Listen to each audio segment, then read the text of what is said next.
la materia comunicacional en Venezuela y en el sistema de justicia venezolano puede ser determinante o puede ser contaminante, según mi criterio y mi opinión. ¿Por qué puede ser determinante? Porque bien usada puede garantizar las resultas de un proceso judicial, pero mal usadas contaminan el criterio fiscal y el criterio judicial. Por eso que en este tipo de materias comunicacional, cuando no es bien usada por personas que no son profesionales de la comunicación, es muy usual de que sean contaminantes. ¿Por qué? Porque no son usadas las comunicaciones, las redes sociales o en cualquiera de su ejercicio por profesionales de la comunicación. ¿Qué pasa en el sistema de administración de justicia venezolano? Incluso los jueces y los fiscales tienen limitantes porque ellos son unos voceros calificados, tienen causas donde tienen control fiscal o control judicial, según sean fiscal los jueces, pero ellos no pueden declarar. Entonces eso viola la libertad de expresión y las leyes en Venezuela. ¿Por qué? Si yo tengo el conocimiento de la causa, ¿por qué no puedo declarar?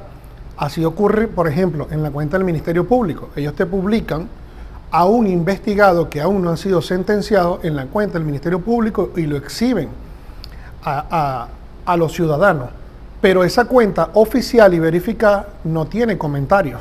Entonces hay una violación ahí, incluso hasta el derecho a la defensa y a la igualdad de las partes. ¿Por qué? Porque en el Código Orgánico Procesal Penal se establece para los medios de comunicación la prohibición expresa de exponer a los detenidos investigados en primera al escarnio público. Y casi todos los medios lo hacen, y lo hacen incluso en la cuenta del Ministerio Público venezolano. Okay.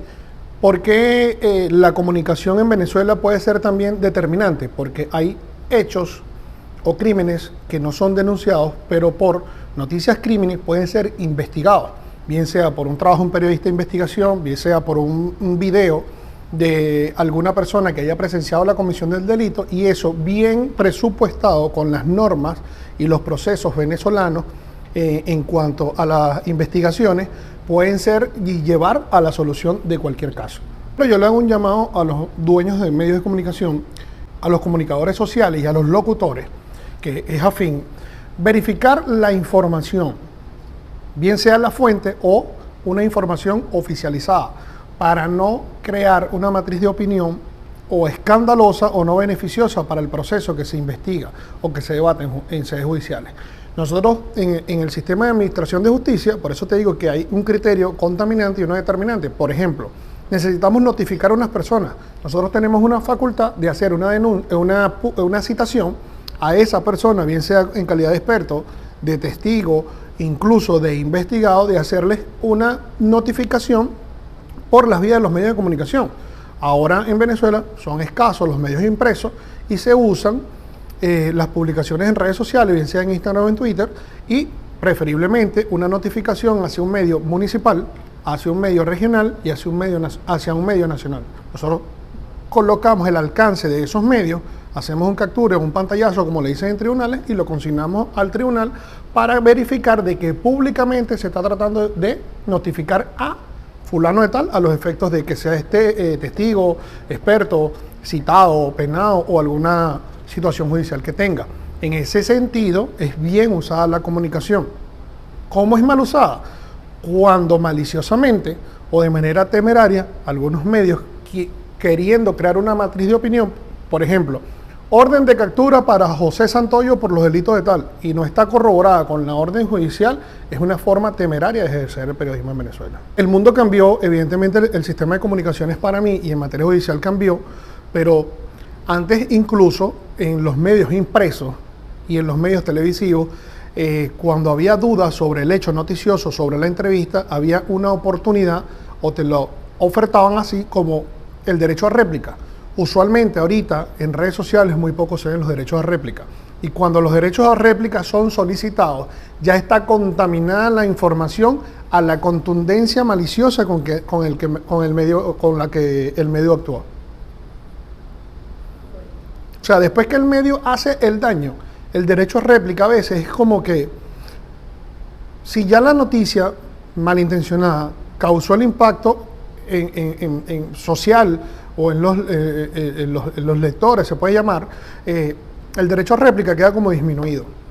Entonces yo le hago un llamado a los representantes y a los dueños de medios que traten de ser lo más legalizado posible, con un domicilio fiscal, con una constitución de una compañía, a los efectos de entenderse el hecho noticioso con cualquiera persona que le pueda hacer daño. Porque, por ejemplo, un medio de comunicación, la taza de café de lechería, pero ¿quiénes son los dueños? No sabemos. ¿Dónde funciona? No sabemos. Y eso está pasando mucho en Venezuela y en el mundo. Al igual que las cuentas no verificadas y las cuentas que son usadas con propósitos delictivos o malintencionados. En materia judicial, siempre hay lo que nosotros llamamos, o lo que ustedes llaman como profesionales de la comunicación, las fuentes. Incluso nosotros tenemos secretos profesionales, así como los tienen los médicos o cualquier otro profesional, pero yo hago el llamado a que ustedes, como ya ahora comunicadores sociales certificados con títulos en Venezuela, hagan un poco más la depuración del gremio, en el sentido de que yo por lo menos veo muchas personas ejerciendo la comunicación social que no son periodistas, ni siquiera locutores, y tienen un alcance o un impacto en las redes incuantificable. La mayoría en sentido negativo. Pero ese trabajo es de ustedes, los nuevos profesionales de la comunicación, y de los que ya están con los colegios de periodistas. ¿Por qué? Porque eso también nos pasaba a nosotros, con los antiguos leguleyos. Si bien nuestros orígenes y nuestras formaciones dependían en aquel entonces de los leguleyos, ya un leguleyo ahorita que no tenga, por lo menos en Venezuela, un instituto de previsión social del abogado no puede estar en un proceso litigioso judicialmente. Entonces, si ustedes como gremio, como profesionales, no depuran y no atacan a ese tipo de estructuras o de representantes de medios que ejercen la comunicación en Venezuela de manera ilegal, si no lo hacen ustedes, otro profesional no lo va a hacer por ustedes. Entonces cada medio tiene que hacer valer y respetar sus derechos y cumplir con sus obligaciones. Hay redes sociales que tienen ciertas condiciones sobre las cuentas no verificadas o que se presumen falsas, según depende de la red social y de las normas internas que ellas tengan, de verificar según los reportes, las denuncias que tengan, tomar o no, o dejar abierta esa cuenta o no.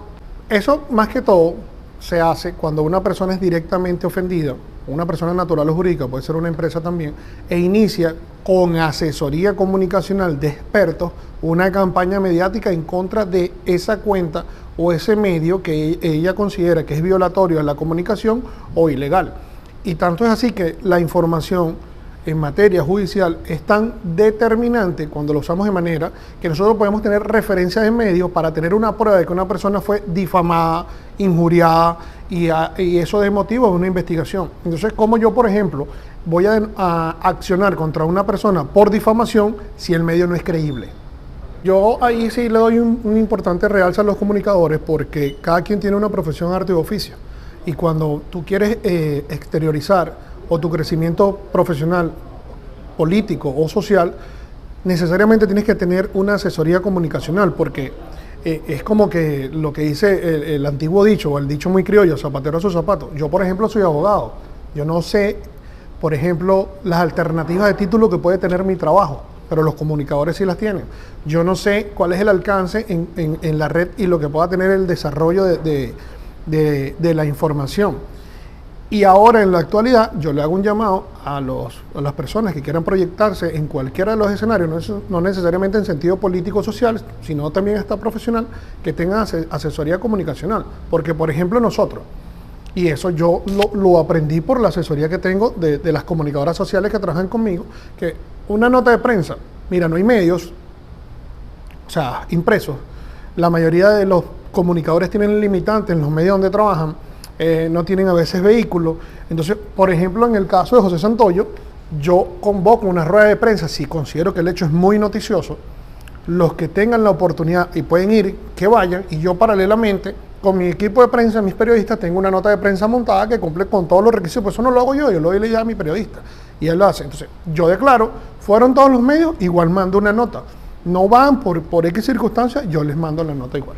Recomendación a los ciudadanos que en materia comunicacional verifiquen todas las informaciones que sean oficializadas, que verifiquen el medio o las personas que hacen la publicación y con qué fin, y no se dejen llevar porque hay, como ustedes lo saben, muchas cuentas o muchos medios que tienen malas intenciones por cualquier propósito, o quieren generar una matriz de opinión o noticiosa, y eso contamina mucho, incluso la paz y la tranquilidad de los ciudadanos. Entonces, el principal mensaje para mí es, en cuanto a los ciudadanos, ¿ok?, depurar mejor la información o el medio que se las hace llegar.